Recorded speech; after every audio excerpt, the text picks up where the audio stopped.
Greetings petrolheads, welcome back to Automation, the car company tycoon game. So today we're going to be looking at the last 3 entries for the ALTC. Yesterday the Brute won, and today we're going to have the BLS truck by Jeff Gaselica. We're going to have the Strider by Summit and the Banger Colorado Mark II made by Cinecon. So, all right. So this truck, I mean, we've seen this body shell lots of times before, but this one somehow looks a little bit different. I don't know what exactly it is. Maybe it's the upside down headlights that give it a different touch. It's probably also the, vertical Supra-esque taillights. And let's see what's underneath. AHS steel ladder chassis, corrosion resistant steel panels, 4x4, 6-speed automatic, double wishbones up front and multi-link on the rear. And then we have a 6.8 liter V8 making 375 horsepower. So this is an all aluminum 5-valve per cylinder V8. Forged steel crank, I-beam steel conrods and forged pistons with lots of quality in here. Oh yeah, with just +6 it would actually reduce reliability. Interesting. 20 cam profile for lots of low RPM and mid-range torque. This is a pretty nice torque curve. It doesn't make the most torque ever, but it does make, in my opinion, enough. And it has a pretty nice torque curve up until like 4,000 or so, where it starts to drop off. And we got multi-point injection, single configuration, standard intake, 14:1 fuel mixture, 6,000 RPM redline, and we got 375 horsepower, 430 pound-feet of torque. And let's refresh the stats. There we go. 6-speed automatic, geared limited slip diff, 245mm tires up front, 255s on the rear, 20-inch alloy rims, and then +5 quality in this section as well. 6 piston vented discs up front, 2 piston vented discs on the rear, and 48 pad type on the front, so pretty much average, just barely below it, and then 40 on the rear, so that's a little bit more comfortable. Like these, the pad type is something I don't often use for the brake balance, but I've recently discovered that it allows you for a little bit more fine tuning on the brake balance, if that makes any sense, than just adjusting the size. And no under tray actually in this one, and then more than enough cooling to provide greater reliability. Then 5 seats, luxury interior and entertainment. All driver assists, no quality for once. And then advanced safety and hydro-pneumatic springs with active sway bars. 68.8 drivability is fantastic. 71.6 comfort is also very good. Prestige of 55.1 might even be the highest we've seen so far. The economy is good. I mean, not good, but pretty much along the lines of where you would expect a truck like this to be. Practicality is slightly below average, and utility as well. And also off-road of 37.1. I mean, these trucks aren't about going off-road, but this off-road value is kind of low for a tall truck like this. And again, the multi-link rear suspension does come in good for drivability and comfort, but it does reduce practicality, utility, and off-road stats by a considerable amount. So there's ups and downs about pretty much everything, every decision that you make. Like coil springs or leaf springs would have made for a much better practicality, utility, and off-road, but drivability and comfort would be worse. So I don't know. Let's look at the price. $56,850. So that's fine. It's still well below the price limit. And yeah, I think this is a pretty solid truck, all things considered. Let's look at the Strider.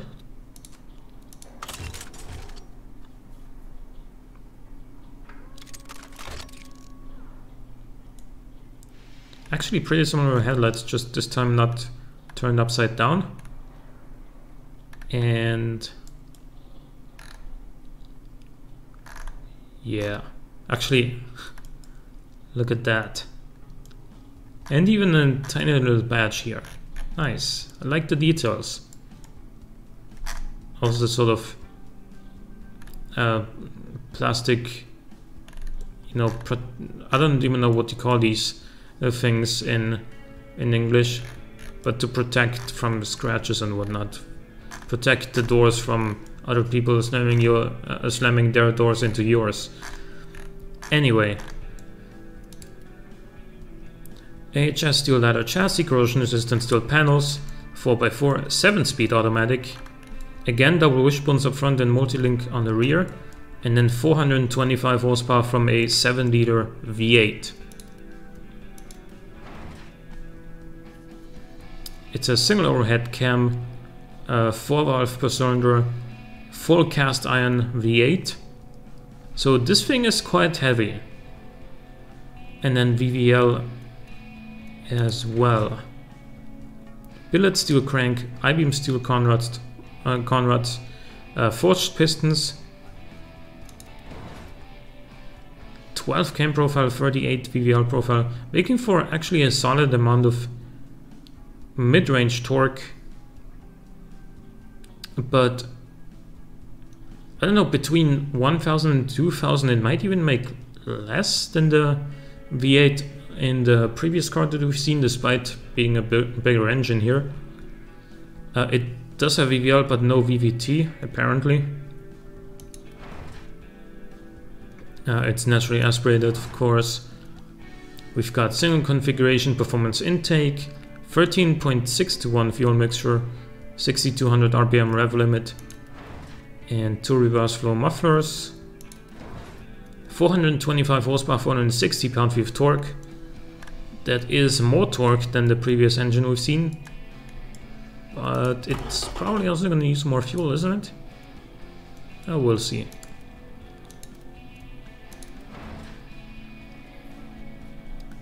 So 7-speed automatic and extremely short gearing in the lower gears. Holy shit! This takes 5th gear in order to actually reach 100 kilometers an hour. That might be a little bit impractical. Electric limited slip diff. I know that for utility and off-road purposes, the game says it's actually better to have shorter gearing, but you know, in practice, I don't know if it's gonna be that good. Hard long life road tires, 275mm all around, 18-inch steel rims,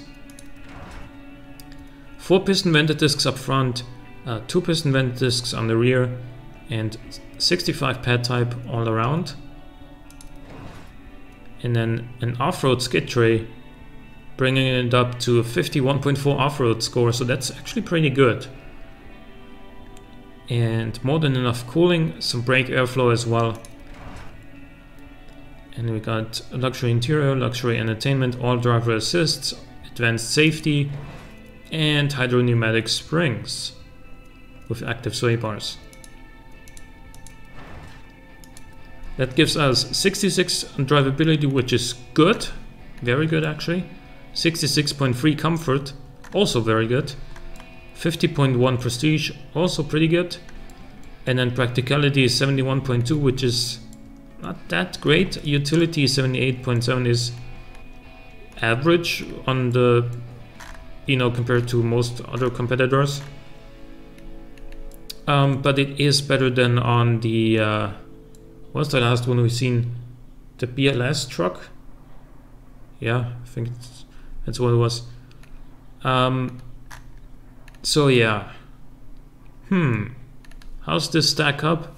I think the BLS truck is a little bit better because of the better drivability and better comfort and better prestige and similar practicality and utility.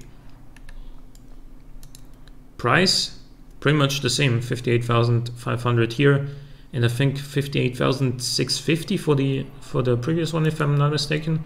So yeah, between these two, I'd take the BLS truck, I think, because they're actually pretty similar in a lot of things, like the multi-link rear suspension and just generally, you know, a 7 liter versus a 6.8 liter. Just the BLS truck was just a little bit better in a couple of things, in my opinion.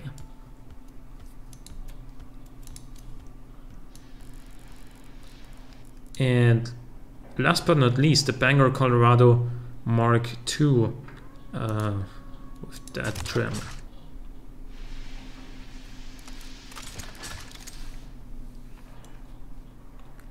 Now this looks like an American truck. It really does. Yeah, from the rear as well. Look at that. Yeah, I actually like this chrome arrangement here around the number plate and between the exhausts.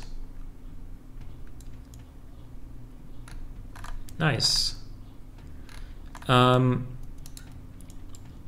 AHS steel leather chassis, corrosion resistant steel panels, 4x4, 7-speed automatic, double wishbones up front, multi-link rear suspension. So like the last 5 trucks have had that setup with double wishbones up front and multi-link on the rear. I don't know why, really.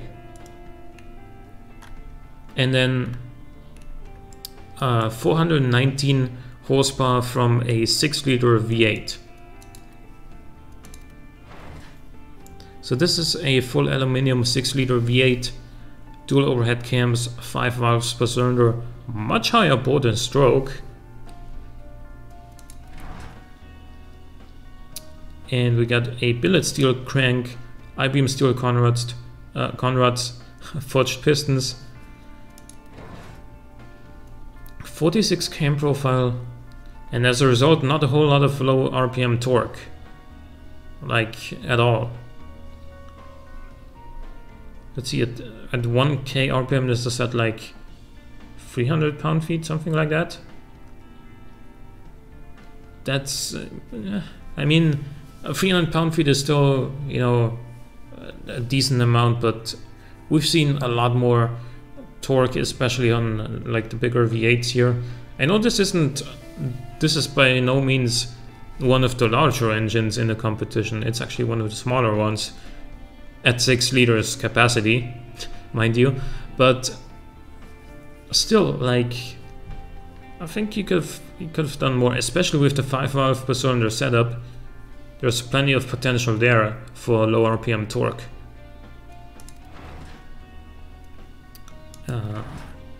Throttle per cylinder configuration, performance intake, all the way leaned out, 6500 RPM rev limit. And the regular freeway cat, no high flow freeway, huh? And that will give a little bit more power and torque as well, but whatever. And then 2 reverse flow mufflers.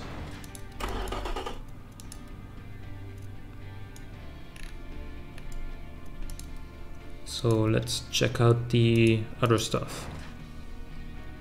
7-speed automatic and electric limited slip diff. much better gearing than the Strider, in my opinion. 275mm tires all around, 17-inch steel rims. Now that's a lot of tire profile here. Like basically the rim is only half the size of the entire wheel, pretty much. Half the diameter of the entire wheel. Like on a lot of supercars these days, you see like, I don't know, 20-inch rims or 21-inch rims and like barely any tire treads at all. This is the opposite of that.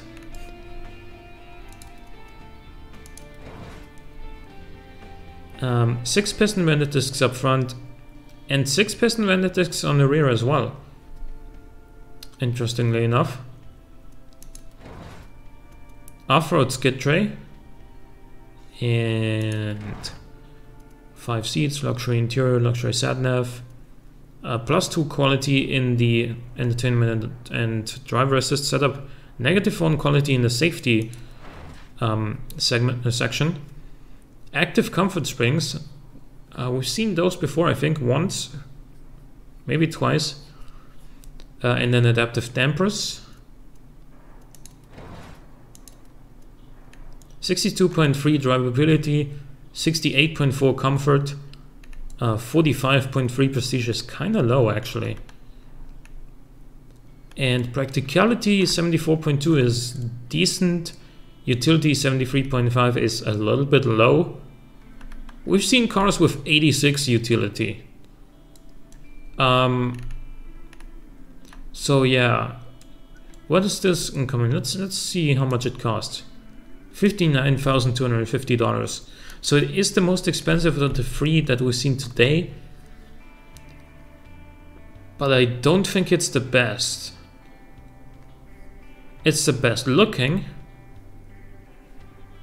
but I think that let's go back. Actually, let's compare one thing, that because these 3 trucks are actually quite similar. I'm gonna go into a little bit more detail here. Let's see. Load capacity -2.5%. That's because of the multi-degree suspension. So let's compare that to the other 2 trucks. -2.5, let's remember. And the BLS truck.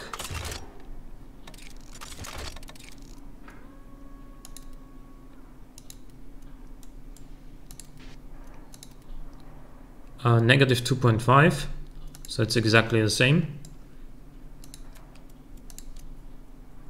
And then this thing, the Strider.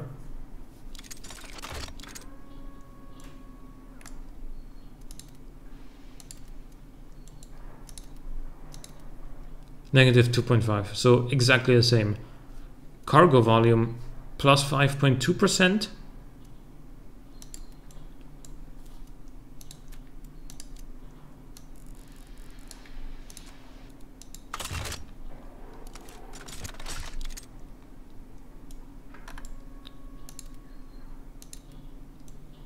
+5.2% cargo volume, +6.2% for the BLS truck, and then for the Colorado,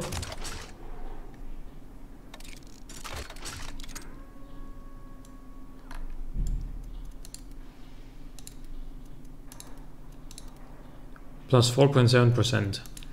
So yeah, I do think that in this shootout, I think that best truck is actually the BLS truck. That thing. Because it has the best drivability, the best comfort, the best prestige, and is on par with the other 2 pretty much on practicality and the utility, and it's right in between the other 2 in terms of price. So what do you guys think? Which one of these 3 is best?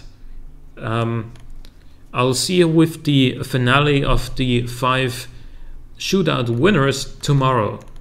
Hope you're having a great time. See you tomorrow. Goodbye.